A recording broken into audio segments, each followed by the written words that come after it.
എന്ന് പറഞ്ഞാൽ പറ്റത്തില്ല. കുഞ്ഞുനാളിലെങ്കിലും അല്ലെങ്കിൽ ഒരു പ്രണയമെങ്കിലും ഉണ്ടായിരിക്കും. അന്നും ഇന്നും എന്നും എന്റെ പ്രണയം നളിനിയോടും ലീലയോടും വാദത്തോടൊക്കെ ആയിരുന്നു. ആന്റിമാരോടാണല്ലേ കമ്പം.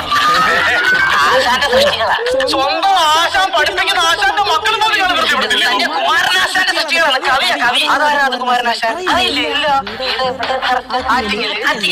ആറ്റിങ്ങൽ കുറച്ച് മുന്നോട്ട് മാറിയിട്ട് ഓന്നക്കൽ എന്ന് പറഞ്ഞ സ്ഥലമുണ്ട്. അവിടെ കണ്ടിട്ടുണ്ട് ഒരു പ്രതിമ, ഒരു സ്മാരകം പോലെ പുല്ലൊക്കെ. അത് അച്ചപ്പക്കടയല്ല, അതാണ് കുമാരനാശാന്റെ പ്രതിമ.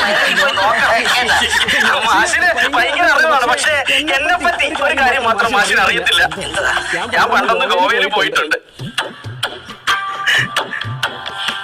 മാഷ് ഇതൊക്കെ മനസ്സിലാക്കി കൂടെ നിൽക്കുന്ന ഒരാളാണെന്ന് അറിയാം. അതുകൊണ്ട് കുഴപ്പമില്ല. നല്ല കാര്യല്ലേ? പോയി വരുമ്പോ എന്റെ കയ്യിൽ ഒരു കൊച്ചു ട്രോഫി ഉണ്ടായിരുന്നു. അത് ശരി. വിദേശം മാഷിനെ എല്ലാവരും കൂടെ ചേർന്ന് പറ്റിക്കുമായിരുന്നു. ഇല്ല, ഞാനത് അവിടെ വെച്ച് ഉപേക്ഷിച്ചു.